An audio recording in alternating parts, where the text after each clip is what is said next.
обсуждали вопросы, которые касаются сотрудничества между ООН, системой ООН и гражданским обществом в реализации этих приоритетов на следующие 5 лет.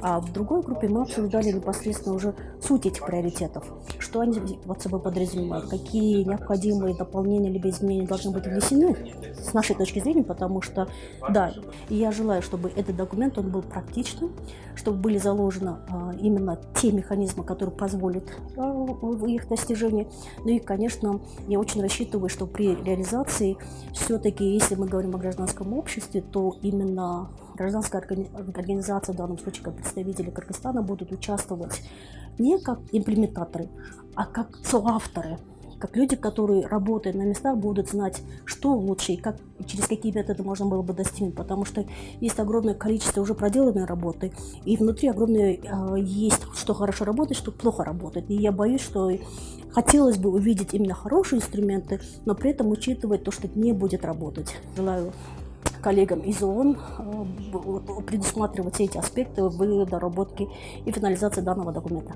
Я скажу, что это означает расширение самого процесса принятия решений. То есть мало того, что задачи, цели ООН сформулированы, теперь они детализированы в области подзадач. И мы можем видеть основные приоритеты, по которым будет вестись активная работа. То есть до этого момента этот процесс был больше кулуарный. Он не включал, то есть в предыдущем цикле не было такого рода обсуждений, или оно, если было, включало более узкий круг людей.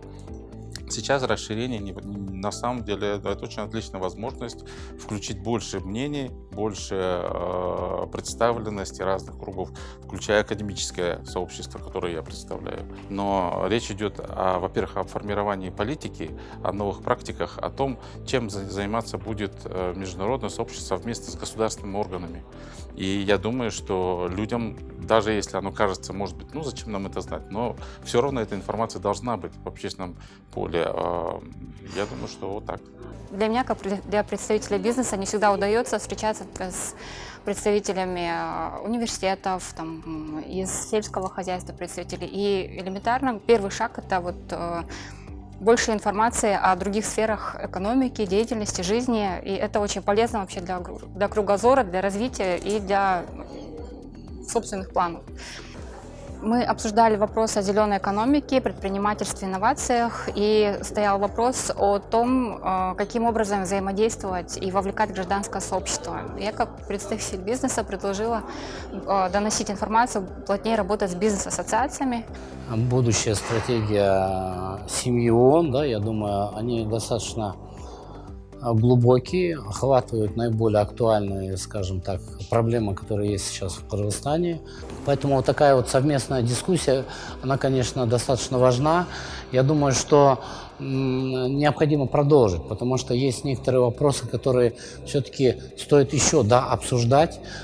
И после этих консультаций, я думаю, у людей созреют еще какие-то мысли, и какие-то другие, может быть, люди, которые не смогли поучаствовать, захотят донести какие-то стратегии. Поэтому я думаю, что такие консультации нужно проводить и нужно согласовывать все шаги. Мы обсуждали 4-й пункт повестки. Это касалось вопросов как раз-таки правозащиты и работы с гражданским обществом. В нашей группе мы как раз-таки обсуждали 4-й пункт. Это касается правозащитников и работы с гражданским обществом, судебных систем. И мне кажется, очень важно то, что наконец-то агентство ООН, вообще структура ООН в Кыргызстане в таком большом масштабе собирает гражданское общество и выслушивает конкретно по каждому поводу наш фидбэк, потому что до этого было очень много у нас жалоб на то, что мы не всегда друг друга понимаем.